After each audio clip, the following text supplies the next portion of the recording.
साथियों नमस्कार, स्वागत है एक बार फिर से आप सभी का आपके अपने इस YouTube चैनल विधिटेरिया में।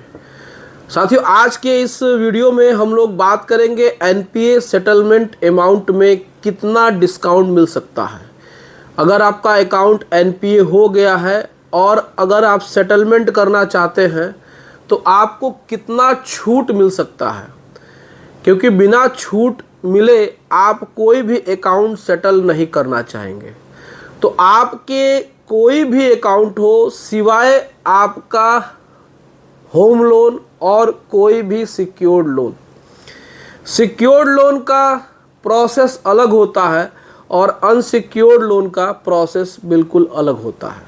तो अनसिक्योर्ड लोन में वो सारे लोन की कैटेगरी आती है, जैसे पर्सनल लोन हो गया, अनसिक्योर्ड बिजनेस लोन हो गया, क्रेडिट कार्ड हो गया, छोटे मोटे जितने भी अनसिक्योर्ड होते हैं जिसमें किसी प्रकार की सिक्योरिटी नहीं दी जाती है।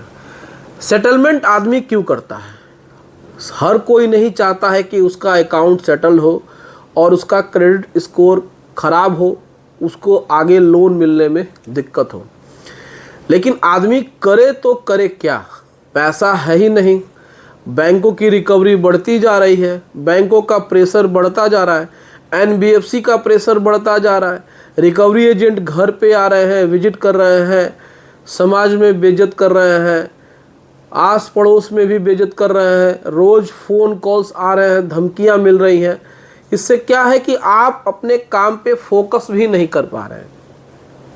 तो ऐसे सिचुएशन में आप कहते हैं कि भाई चलो ठीक है, पूरा पैसा नहीं तो सेटलमेंट ही कर लें। लेकिन सेटलमेंट में कितना छूट मिल सकता है, ये बात आपके मन में एक प्रश्न होता है कि सर हमें छूट कितना मिलेगा। तो आज की इस वीडियो में हम लोग डिस्कस करेंगे कि छूट कितना मिल सकता है, मैक्सिमम क्या उसमें रूल्स हैं। देखिए, सबसे पहले तो हम आपको बता दें कि हर बैंक का डिस्काउंट देने का अपना अपना क्राइटेरिया होता है, सबकी अपना अपना व्यवस्था होती है, सिस्टम अलग अलग होता है। एनबीएफसी हो, चाहे प्राइवेट बैंक हो, चाहे सरकारी बैंक हो, सबका अलग अलग सिस्टम होता है।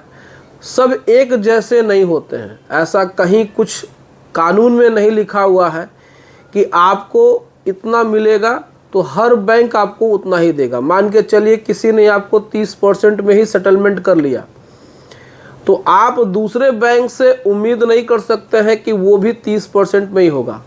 कुछ लोग हमें मैसेज करते हैं व्हाट्सएप पे, जब हमारी उनसे बातचीत होती है और वो हमसे पूछते हैं कि सर हमारा सेटलमेंट कितने में होगा, तो अमूमन उनके लोन की कैटेगरी को देख करके, बैकग्राउंड देख करके उनको बता दिया जाता है कि लमसम इतना मिलेगा, नियर अबाउट इतना मिलेगा।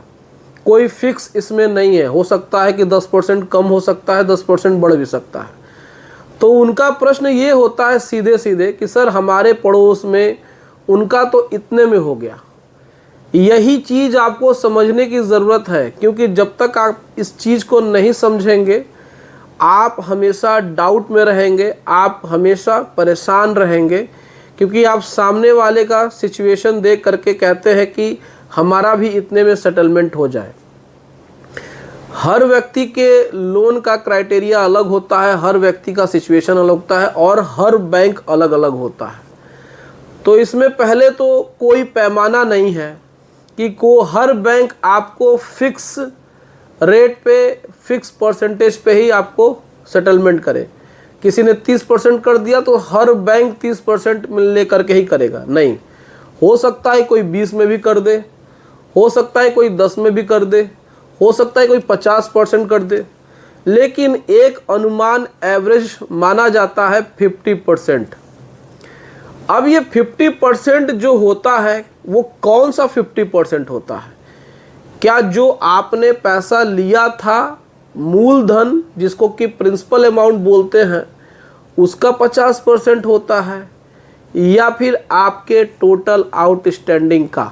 यानी आउटस्टैंडिंग का मतलब यह है कि वर्तमान में जितने की नोटिस आई है, जिसमें आपका पेनाल्टी भी ऐड है और लीगल चार्जेस वगैरह सब मिला जुला करके जो उन्होंने बनाया है, उसका 50%। तो देखिए, क्लियर हम आपको बता दें कि कुछ बैंक प्रिंसिपल अमाउंट पे ले लेते हैं, कहते हैं कि चलो भाई हम आपका penal interest penalty charge, legal charges सब रिमूव कर दें, आप हमको मूलधन दे दीजिए। कुछ बैंक कहते हैं कि चलो ठीक है, आपके आउटस्टैंडिंग का 50% दे दें, कुछ कहते हैं कि आउटस्टैंडिंग का 30% दे दें। तो अभी तक जो हो रहा है वो आउटस्टैंडिंग पे ही हो रहा है। आउटस्टैंडिंग का 30%, 40%, 50% यही लिया जाता है। अब किसी को 10% मिल गया तो वो उसका भाग्य, उसकी किस्मत, लेकिन आप उसको आधार बना करके उस बैंक पे या उस एनबीएफसी कंपनी पे आप प्रेशर नहीं डाल सकते हैं। तो यही होता है कि हर बैंक की क्राइटेरिया अलग अलग होती है, कोई फिक्स इसमें नहीं होता है। यही एक लीगल प्रोसेस होता है।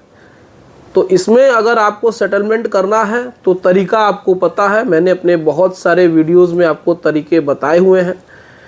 आपको सीधे सीधे पहले एक प्रार्थना पत्र, एक आवेदन, एक रिक्वेस्ट लेटर आपको बैंक को देना है। बैंक उस रिक्वेस्ट लेटर को देखती है, फिर अपने सीनियर अधिकारियों को वो फॉरवर्ड करती है, अप्रूवल वहाँ से आता है और फिर बैंक आपको कांटेक्ट करती है, आपको बुलाती है और कहती है कि आपको इतने में सेटलमेंट होना है। वो सेटलमेंट लेटर आपको दिखा देते हैं और आपको उसमें डेट वाइज, इंस्टॉलमेंट वाइज उसमें आपको व्यवस्था दे दी जाती है कि आप 3 से 4 इंस्टॉलमेंट में आप पैसा दे दें। तो ये व्यवस्था होती है और यही रेशियो होता है। तो आप सभी से निवेदन है कि एकदम परेशान मत होइए। अगर किसी को कम मिला है तो उसका सिचुएशन अलग होगा, उसके बैंक, उसके एनबीएफसी कंपनी जहाँ से भी उसने लिया है उसका क्राइटेरिया अलग होगा और आपका क्राइटेरिया अलग है।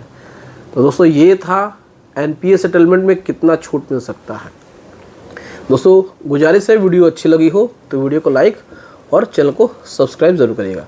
दोस्तों अगर आपको किसी प्रकार से लीगल एडवाइस की ज़रूरत है, लोन संबंधित कोई समस्या है, कोई प्रॉब्लम है, कोई भी दिक्कत है, अगर आपको कंसल्टेंसी चाहिए, लीगल एडवाइस चाहिए, तो आप स्क्रीन पे हमारा ये व्हाट्सएप नंबर दिया हुआ है, आप हमसे एक बार ज़रूर संपर्क करिएगा और आप हमसे लीगल एडवाइस ले सकते हैं। चलिए मिलते हैं नेक्स्ट वीडियो में। Thank you so much. जय हिंद दोस्तों।